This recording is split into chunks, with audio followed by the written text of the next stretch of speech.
কিছু জিনিস আছে যেগুলোর মূল্য টাকায় পরিমাপ করা যায় না, যেমন সময়। আর কিছু জিনিস আছে যেগুলো শুধু একটি ভোগ্য পণ্য নয়, বরং এর সঙ্গে মিশে থাকে ইতিহাস, ঐতিহ্য আর আভিজাত্যের গল্প। তেমনই একটি পানীয় হলো M6.1, পৃথিবীর সবচেয়ে দামি হুইস্কি। 2019 সালে এই হুইস্কি M6.1 নিলামে তোলা হয়। সারা বিশ্বের চোখ ছিল এই নিলামের দিকে। অবিশ্বাস্যভাবে এক বোতল M6.1 বিক্রি হয় $1.9 মিলিয়ন, বাংলাদেশি মুদ্রায় 23 কোটি টাকারও বেশি। এর মধ্য দিয়ে পৃথিবীর সবচেয়ে দামি হুইস্কি হিসেবে নতুন রেকর্ড গড়ে এটি।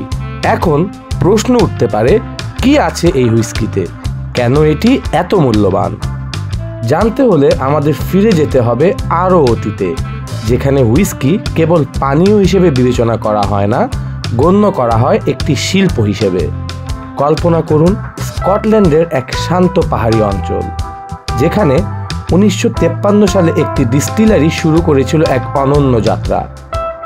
যারা প্রজন্মের পর প্রজন্ম ধরে আসা দক্ষতা ব্যয় করত এক একটি বোতল তৈরি করতে, প্রতিটি ড্রপ বানাতো অত্যন্ত যত্ন সহকারে। এখানে একটি বিশেষ কাস্ক তৈরি করা হয়, যা সেলারের গভীরে রেখে দেওয়া হয়। এই কাস্কটি 5 দশকেরও বেশি সময় ধরে নিঃশব্দে ধৈর্যের সাথে পরিপক্ক হতে থাকে। তারপর এর ভেতরের তরল পদার্থগুলো ধীরে ধীরে রূপ নেয় এক অনন্য হুইস্কিতে। 50 বছরের বেশি সময় পার হওয়ার পর 2006 সালে সেই বিশেষ হুইস্কি বোতলজাত করার জন্য প্রস্তুত হয়। তবে এটি ছিল একেবারেই একক ব্যাচ, শুধু একটি মাত্র বোতল তৈরি করা হয়েছিল। এই হুইস্কি যখন প্রকাশ্যে আসে, এটি ভোক্তাদের কাছে শুধু একটি পানীয় ছিল না, হয়ে উঠেছিল কিংবদন্তি। কেন M6.1 এত মূল্যবান? এর একটি কারণ হলো এটি অত্যন্ত দুর্লভ।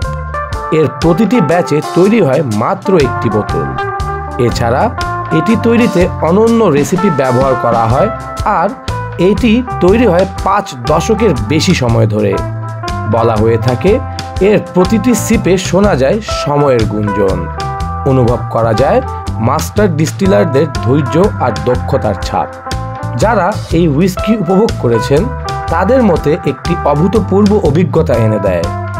বলা হয় এর প্রথম চুমুকে আপনি সময়ের উষ্ণতা অনুভব করবেন, দ্বিতীয় চুমুকে বোঝা যাবে বয়সের জটিলতা, আর তৃতীয় চুমুকে উপলব্ধি হবে কেন এটি পৃথিবীর সবচেয়ে দামি হুইস্কি।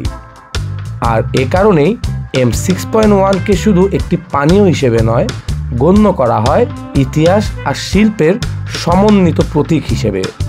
M6.1 আমাদের মনে করিয়ে দেয় সেরা জিনিসগুলো সবসময় সহজলভ্য নয়।